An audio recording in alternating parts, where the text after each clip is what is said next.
Hey folks, Ben Gilbert here with Engadget, and we've got Julie Uhrman, head honcho of Ouya. Yeah. Ouya. We know this. We're well past this point, know this, yeah. I'll say.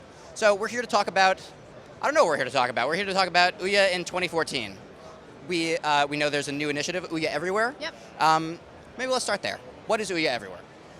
Well, the goal for 2014 is really about growth. So we want to be where all gamers are. We don't want to be tied exclusively to our hardware, although we will always have a reference device and an Ouya in the marketplace. But when gamers move to other platforms and they move to other devices like we see here at GDC, we want to be where they are. So the idea is to take our community, take our library of content to other devices. You said you'll always have a reference device. And the idea of Ouya to me is the idea of taking Android gaming and standardizing it, right? You have a platform that you know you can go to. And Ouya Everywhere seems antithetical to that logic. So maybe I'm wrong though. Yeah, I mean, we don't define ourselves as Android gaming. We define ourselves as bringing creative, inventive content to the television. I mean, Ouya is about television gaming and the fastest path for a developer to get to the television. And we do that by being open, we do that by being on an open platform, and we do it by leveraging a technology that's well used across many devices. So given that, and given that gamers have more than one favorite device, we just want to be there. Okay, so what are those devices that you want to be on then? I mean, you want to be on televisions, but... We want to be on televisions, we want to be in set-top boxes. Our first device will be the Mad Catz' Mojo, right. Which we announced last week, and so we're working hard on getting that to market as soon as possible. And where else is it going to be?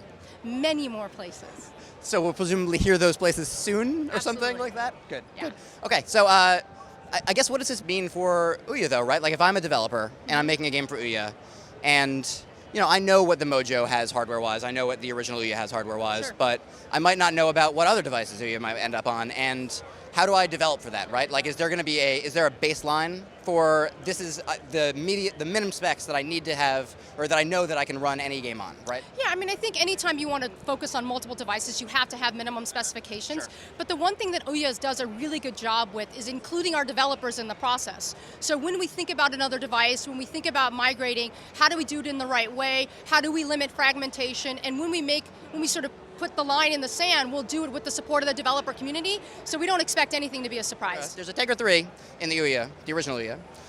There's since been a Tegra 4 and a K1, I think is the name of it. So presumably, there are developers who are also saying, we're working on relatively old chips. When can they expect newer hardware, more powerful stuff? The ironic thing is I don't think people actually talk about chips, right? I think they talk about... Talk about chips? No, Get out. They talk about performance of the device. They talk about the type of game they can bring to the gamers. Sure. Even if you look at NVIDIA's lineup of chips or Qualcomm's lineup of chips, right? And you work with an engine like Unity, there are things you can and can't do, and as a developer, you don't want to be limited to one chipset. Sure. The reality is just to optimize for the platform you're on. So we're obviously looking at more powerful chips so we can bring new games, different games to the platform. The one thing I feel like I have to ask about the first hardware, though, is, was it a success? As far as I'm concerned, 2013 was a huge success, right? We proved that people would play a different type of game on the television. We proved that there's a large ecosystem of developers that want to use the television as their primary platform. Today we have over 34,000 developers. In less than a year, we have over 700 games. So I think it's been a huge success, and this year is really just about growing it and continuing to provide tools to developers and providing great games to gamers. But at the same time, surely, you have to understand that people will interpret the move as potentially an admission of failure, right? Like an admission that the hardware wasn't the right way to go and that we should expand out. Maybe that's a misperception, right? No, I mean, doesn't make any sense to me. Our current version is much better than the previous version, just like every other version is better. I mean, if you look at any hardware release of a phone, a tablet, a game console, a refrigerator, there's always things that can be improved upon. And I think if we rested on our laurels and didn't put other devices into the marketplace, then yeah, you could view us as giving up on that. But we're not. We have a new device in the market today that's got better wireless, it's got more storage, we've got another device we're working on, for soon.